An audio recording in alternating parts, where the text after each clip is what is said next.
આપ સૌને ઈદ ઉલ ઝુહા મુબારક.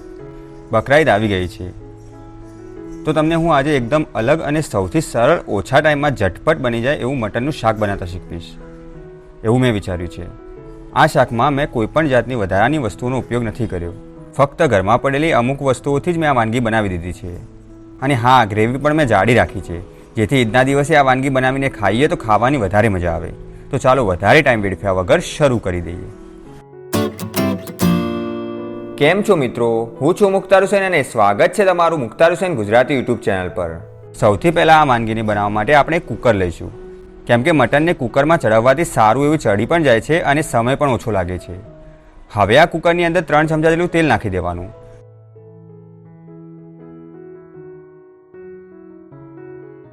તેલ ઉમેર્યા પછી તેલને બરાબર ગરમ થવા દેવાનું છે.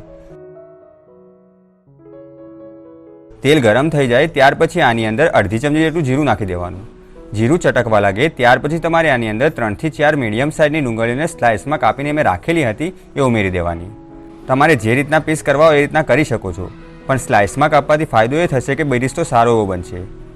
તો એ માટે મેં સ્લાઇસ શેપમાં કાપી છે. મિત્રો, તમે જોયું હશે કે મેં આમાં આખા ગરમ મસાલાનો ઉપયોગ નથી કર્યો. તો એ એટલા માટે કે આખા ગરમ મસાલા કેટલાકના ઘરે નથી હોતા અને કેટલાકને આખા ગરમ મસાલા પસંદ નથી હોતા. માટે સૌથી સરળ રીતે જવા માટે મેં આનો ઉપયોગ રહેવા દીધો છે. હવે ગેસને મીડિયમ રાખીને આ ડુંગળીને મરૂન રંગની થવા સુધી ચડવવાની છે, એટલે કે આનો બિરિસ્તો થવા દેવાનો છે. મિત્રો, જો તમને આ બિરિસ્તો કેવી રીતે બને છે એ ના ખબર પડતી હોય અને તમારે વિસ્તારથી સમજવું હોય તો આપણી ચેનલ પર તેનો વિડીયો પહેલેથી અપલોડ કરેલો જ છે, તો તે વિડીયો જોઈને તમે શીખી શકો છો.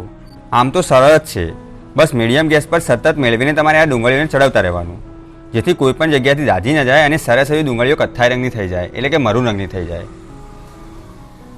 તો એટલે તમારો બિરિસ્તો તૈયાર થઈ જશે.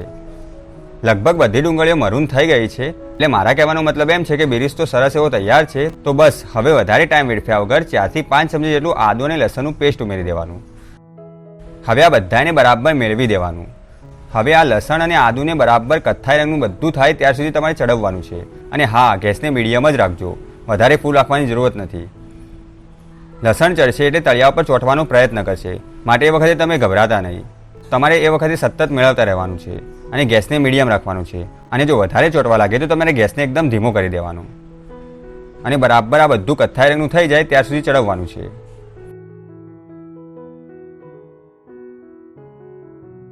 તમે જોઈ શકો છો કે બધું કથ્થાઈ રંગનું થઈ ગયું છે. તો આટલું ચડવતા મને 7 થી 8 મિનિટ મીડિયમ ગેસ પર અંદાજે લાગી હશે. તો હવે આની અંદર તમારે 500 ગ્રામ જેટલું મટન ઉમેરી દેવાનું. જો તમારે આને વધારે જાયકેદાર બનાવવું હોય તો તમે આની અંદર થોડોક ચરબીનો ભાગ પર ઉમેરી શકો છો, જેથી ચરબીના લીધે સરસ એવી તરી આવશે અને ટેસ્ટમાં સ્વાદિષ્ટ બનશે. હવે આ બધાને મેળવીને ચડવવાનું છે. તમારે આ મટનને તેલમાં ચડવવાનું છે અને થોડીક વારે મેળવતા રહેવાનું છે. અને ટોટલ તમારે 15 મિનિટ સુધી આને ચડવવાનું છે, જેથી બધું પાણી બળી જશે અને સરસ એવું તેલ છૂટું પડી જશે.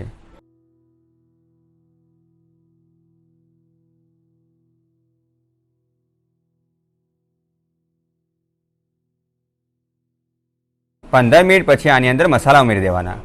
મસાલાઓમાં અડધી ચમચી જેટલી હળદર નાખી દેવાની. હળદર પછી 1 ચમચી જેટલું લાલ મરચું નાખી દેવાનું. લાલ મરચાં પછી 1 ચમચી જેટલું ધાણા પાવડર નાખી દેવાનું. ધાણા પાવડર પછી અડધી ચમચી જેટલું મીઠું નાખી દેવાનું. અહીંયા મીઠું તમે તમારા સ્વાદ પ્રમાણે ઉમેરી શકો છો. મસાલાઓને ચડાવવા માટે આની અંદર આપણે અડધા કપ જેટલું પાણી ઉમેરી દઈશું. હવે આ બધાને બરાબર મેળવીને મસાલાઓને ચડવવાના છે.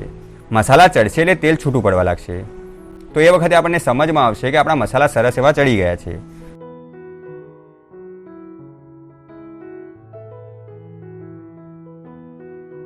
લગભગ મસાલાઓમાંથી તેલ છૂટું પડવા લાગ્યું છે. તો બસ મસાલા ચડી ગયા છે. તો હવે આની અંદર આપણે 2 ટામેટાઓને પીસીને રાખેલા હતા એ ઉમેરી દઈશું. મિત્રો, અહીંયા તમારે ટામેટાને પીસીસમાં નથી નાખવાના, એટલે કે તમારે સમારીને નથી નાખવાના, તમારે એને પીસીને જ નાખવાના છે, જેથી ગ્રેવી સરસ એવી જાડી બનશે. હવે આ બધાને બરાબર મેળવી દેવાનું અને આની અંદર 1 ચમચી જેટલો ગરમ મસાલો ઉમેરી દેવાનો. આ ગરમ મસાલો તમને બજારમાં સહેલાઈથી મળી રહેશે, અથવા તો તમારે ઘરે બનાવવો હોય તો આપણી ચેનલ પર તેનો વિડીયો અપલોડ કરેલો જ છે. તેની લિંક હું તમને નીચે ડિસ્ક્રિપ્શન બોક્સમાં આપી દઈશ, તો ત્યાંથી જઈને તમે જોઈ શકો છો અને બનાવી શકો છો. ગરમ મસાલા પછી તમારે આનો ટેસ્ટ હજુ વધારે સ્વાદિષ્ટ બનાવવો હોય તો આની અંદર આપણે અડધી ચમચી જેટલો કિચન કિંગનો મસાલો ઉમેરી દેવાનો. જો તમારી પાસે આ મસાલો ના હોય તો નાખવાની કોઈ જરૂરત નથી. આ તો બસ હોય તો નાખી શકો છો, જેથી આનો ટેસ્ટ એકદમ સરસ થઈ જશે.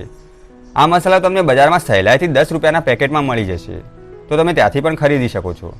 હવે આને બરાબર મેળવીને 3 થી 4 કપ જેટલું પાણી ઉમેરી દેવાનું અને હવે આ બધું બરાબર મિક્સ કરી લેવાનું. હવે આ કુકરનું ઢંકણ લગાવી લેવાનું અને ગેસને ફૂલ રાખીને 1 સીટી વાગવા સુધી આને ચડવવાનું છે. જેવી જ 1 સીટી વાગી જાય કે તમારે તરત જ ગેસને એકદમ ધીમો કરી દેવાનો અને મટનને 40 મિનિટ સુધી ચડવવાનું છે, અથવા તો એમ પણ કહી શકાય કે 10 સીટીઓ વાગવા સુધી આને તમારે ચડવવાનું છે. કેમ કે મટન છે એટલે મટનને ચડતા થોડીક વાર વધારે થાય છે, માટે કુકરની વધારે સીટીઓ વગાડવી પડશે. અને હા, આમ તો બકરા ઈદના મટનને ચડતા વધારે વાર નથી થતી, તો તમે વચમાં પણ ચેક કરી શકો છો કે મટન ચડ્યું છે કે નથી ચડ્યું. 40 મિનિટ જેવું થઈ ગયું છે, તો બસ હવે ગેસને બંધ કરી લેવાનો. ચાલો, આપણું મટન તૈયાર છે. વાહ, શું કલર છે! મને તો અત્યારે જ ખાવાનું મન થઈ ગયું. હવે લાસ્ટમાં આની ઉપર આપણે કોથમીર ગાર્નિશ કરીશું. હવે તમે પણ તમારા ઘરે આ મટનનું શાક બનાવીને ટેસ્ટ કરજો અને ત્યાર પછી મને કોમેન્ટ કરીને કહેજો કે તમને આ રેસીપી કેવી લાગી. વિડીયો સારો લાગ્યો તો વિડીયોને લાઇક કરજો અને તમારા મિત્રો અને ફેમિલી મેમ્બર સાથે આ વિડીયોને શેર કરવાનું ના ભૂલતા. અને આવા જ વિડીયો દરરોજ જોવા માટે આજે જ આપણી આ ગુજરાતી યુટ્યુબ ચેનલને સબસ્ક્રાઇબ કરી લેજો. ચાલો મિત્રો, ફરી મળીશું આવી જ મજાની વાનગી સાથે.